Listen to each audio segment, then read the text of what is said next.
ભારત અને વિશ્વના દેશોની અંદર લોકો નિંદા કરે છે કે ભારતના લોકોની માનસિકતા હજી 17મી સદી છે।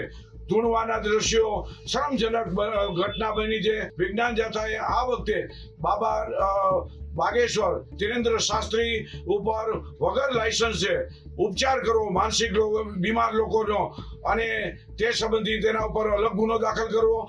રાજકોટમાં બાબા બાગેશ્વરનો દિવ્ય દરબાર કેવી રીતના પ્રેત દરબાર બની ગયો એ બધાએ જોયું।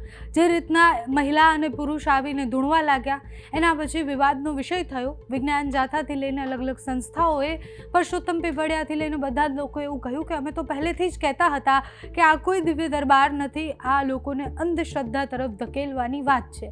દિવ્ય દરબાર થવાનો હતો એટલે રાજકોટમાં એક કાર્યક્રમ થવાનો હતો, એના પહેલાંથી જ આખો કાર્યક્રમ ખૂબ ચર્ચા અને વિવાદમાં રહ્યો। એના પછી ધૂણતા લોકોના વિડીયોઝ આવ્યા અને જ્યારે એનો વિરોધ કરવામાં આવે ત્યારે પ્રશ્ન એ થાય કે તમે સનાતનનો વિરોધ કરો છો, તમે આ કથાકારોનો વિરોધ કરો છો। એ બધા જ આક્ષેપો જે લોકો વિરોધ કરી રહ્યા હતા એ બધા પર લાગ્યા।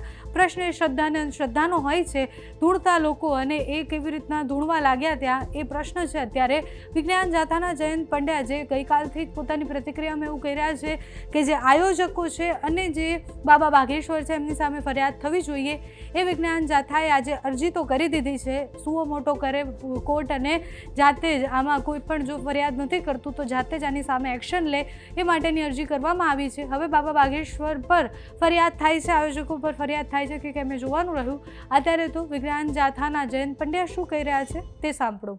રાજકોટમાં રેસકોર્સ મેદાનમાં જૂન 5મી થી 7મી સુધી હનુમંત કથાનું આયોજન કરવામાં આવેલું હતું। છેલ્લા દિવસે બાબા બાગેશ્વર અને આયોજકોની મિલીભગતના કારણે દિવ્ય દરબારમાં ધૂણતા હતા, કોઈને પ્રેતાત્મા બોલાવ્યા, એક સાથે 20 લોકો છે ધૂણવા માંડ્યા, અફરાતફરી મચી ગઈ, વાતાવરણ દોડાઈ ગયું, ભયનો માહોલ થઈ ગયો, ડરનો માહોલ થઈ ગયો અને પ્રેતાત્માને શાંત કરવા મારામારી પર ઉતરી ગયા, પત્રકાર ઉપર હુમલો કર્યો। આ બધી ઘટનાને વિજ્ઞાન જાથા વખોડે છે અને નિંદા કરે છે।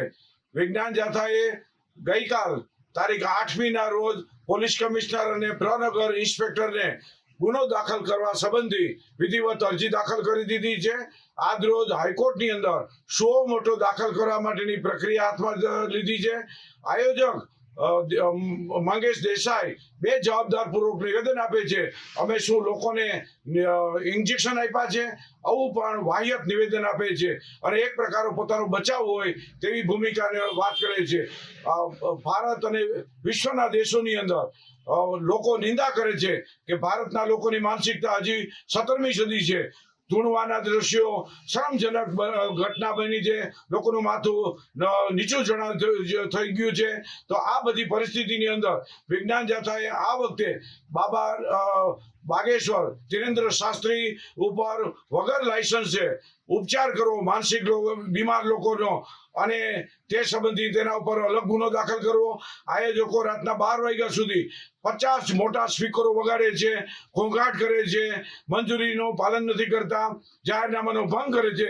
તે સંબંધી આયોજકોના તમામ સદસ્યો ઉપર પણ ગુનો દાખલ કરવાની પ્રક્રિયા હાથ લીધી છે। એકાદ બે દિવસની અંદર નિવેદન આધારે FIR દાખલ કરવામાં આવશે।